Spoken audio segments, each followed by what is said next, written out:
मौगा मिलल बाटे हमरो भातार मौगा मिलल बाटे हमरो भातार मौगा मिलल बाटे हमरो भातार डीजे विकास लीगा सीतामढ़ी मिलल बाटे हमरो भातार लेके आइल गावना नसे ना बिछावना अरे लेके आइल गावना नसे ना बिछावना कबो नहीं सटके सुते उधियावना रोवता सखी मोरा सोरा हो सिंगार हाँ हाँ हाँ मौगा मिलल बाटे हमरो भातार मौगा मिलल बाटे हमरो भातार लेके आइल गावना नसे ना बिछावना कबो नहीं सटके सुते उधियावना रोवता सखी मोरा सोरा हो सिंगार हाँ हाँ हाँ मौगा मिलल बाटे हमरो भातार मौगा मिलल बाटे हमरो भातार मौगा मिलल बाटे हमरो भातार मौगा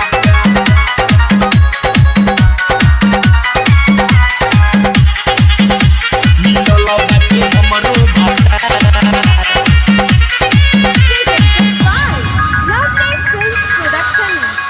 नाम के बाटे इहो सखी मरद बुझे ना अपनाई में हरी के दरद बुझे ना अपनाई में हरी के दरद ए सखी अरे नाम के बाटे इहो सखी मरद बुझे ना अपनाई में हरी के दरद बुझे ना अपनाई में हरी के दरद सोचल सपनवा भइल बेकार हाँ हाँ हाँ मौगा मिलल बाटे हमरो भातार मौगा मिलल बाटे हमरो भातार मौगा मिलल बाटे हमरो भातार मौगा मिलल बाटे हमरो भातार डीजे विकास लीगा सीतामढ़ी मिलल बाटे हमरो भातार रहे रे अगुआ राइटर बिकी बाहरी मन करे दी हमें अरुणवा के गहरी मन करे दी हमें आकाशवा के गहरी ए सखी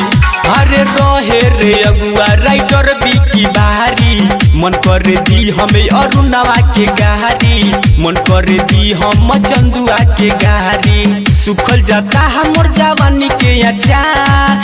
हाँ हाँ हाँ मौगा मिलल बाटे हमरो भातार मौगा मिलल बाटे हमरो भातार मौगा मिलल बाटे हमरो भातार लेके आइल गावना नसे ना बिछावना कबो नहीं सटके सुते उधियावना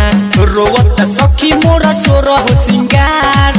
हाँ हाँ हाँ मौगा मिलल बाटे हमरो भातार मौगा मिलल बाटे हमरो भातार मौगा मिलल बाटे हमरो भातार मौगा मिलल बाटे हमरो भातार।